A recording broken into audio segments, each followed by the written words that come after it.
ಎಲ್ಲರಿಗೂ ನಮಸ್ಕಾರ. ನಾನು ನಿಮ್ಮ ಕೋಳಿ ಹುಡುಗ ಹಾಗೂ SLR ಪೋಲ್ಟ್ರಿ ಫಾರ್ಮ್ಸ್‌ಗೆ ಸ್ವಾಗತ.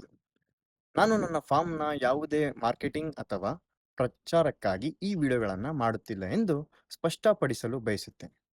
ಆರೋಗ್ಯಕರ ಬ್ರಾಯ್ಲರ್ ಕೋಳಿಗಳನ್ನು ಬೆಳೆಸುವ ಮತ್ತು ಶೀಘ್ರ ಬೆಳವಣಿಗೆಯನ್ನು ಉತ್ತೇಜಿಸಲು ಶಿಸ್ತುಬದ್ಧವಾದ ಕೋಳಿ ಫಾರ್ಮ್ ಅನ್ನು ನಿರ್ವಹಿಸುವ ಬಗ್ಗೆ ನನ್ನ ಜ್ಞಾನವನ್ನು ಹಂಚಿಕೊಳ್ಳುವುದು ನನ್ನ ಗುರಿಯಾಗಿದೆ. ನೀವು ಬ್ರಾಯ್ಲರ್ ಕೋಳಿ ಫಾರ್ಮ್ ಪ್ರಾರಂಭಿಸಲು ಯೋಚಿಸುತ್ತಿದ್ದರೆ, ನಾನು ಕೆಲವು ಸಲಹೆಗಳನ್ನು ನೀಡಲು ಬಯಸುತ್ತೇನೆ. ಸರಿಯಾದ ಜ್ಞಾನ ಮತ್ತು ಅಭ್ಯಾಸವಿಲ್ಲದೆ ಈ ಕ್ಷೇತ್ರಕ್ಕೆ ಧುಮುಕಬೇಡಿ. ನಿಮ್ಮ ಸ್ಥಳೀಯ ಕೋಳಿ ಫಾರಂಗಳಿಗೆ ನಿಯಮಿತವಾಗಿ ಭೇಟಿ ನೀಡಿ, ಅವರೊಂದಿಗೆ ಕೆಲಸ ಮಾಡಿ ಮತ್ತು ಅವರ ಅನುಭವಗಳಿಂದ ಕಲಿಯಿರಿ.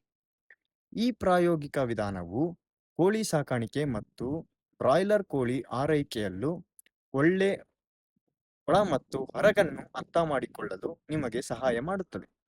ಅನೇಕ ಜನರು ದೊಡ್ಡ ಲಾಭದ ಭರವಸೆ ನೀಡುವ ಪ್ರೇರಕ ಈ ವಿಡಿಯೋಗಳಿಂದ ಉತ್ತೇಜಿತರಾಗಿ ಅಸಮಂಜಸ ನಿರೀಕ್ಷೆಗಳಿಂದಾಗಿ ಬೇಗನೆ ಈ ಉದ್ಯಮವನ್ನು ಪ್ರವೇಶಿಸಿ ಮತ್ತು ನಿರ್ಗಮಿಸುವುದನ್ನು ನಾನು ನೋಡಿದ್ದೇನೆ.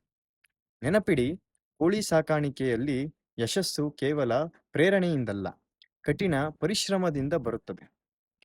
ನಿಮಗೆ ಪ್ರಾಯೋಗಿಕ ಒಳನೋಟಗಳು ಮತ್ತು ಮಾರ್ಗದರ್ಶನವನ್ನು ನೀಡುವುದು ನನ್ನ ಗುರಿಯಾಗಿದೆ. ವೀಕ್ಷಿಸಿದ್ದಕ್ಕಾಗಿ ಧನ್ಯವಾದಗಳು ಮತ್ತು ನನ್ನ ಈ ವಿಷಯವು ನಿಮಗೆ ಸಹಾಯಕವಾಗಲಿದೆ ಎಂದು ನಾನು ಭಾವಿಸುತ್ತಾ, ನನ್ನ SLR ಪೋಲ್ಟ್ರಿ ಫಾರ್ಮ್ಸ್ ಯೂಟ್ಯೂಬ್ ಚಾನಲ್ನ ಸಬ್ಸ್ಕ್ರೈಬ್ ಮಾಡಿ ಹಾಗೂ ನನ್ನ ಇನ್ಸ್ಟಾಗ್ರಾಮಲ್ಲಿ SLR ಪೋಲ್ಟ್ರಿ ಫಾರ್ಮ್ಸ್ ಅನ್ನೋ ಪೇಜ್ನ ಫಾಲೋ ಮಾಡಿ, ಶೇರ್ ಮಾಡಿ. ಧನ್ಯವಾದಗಳು.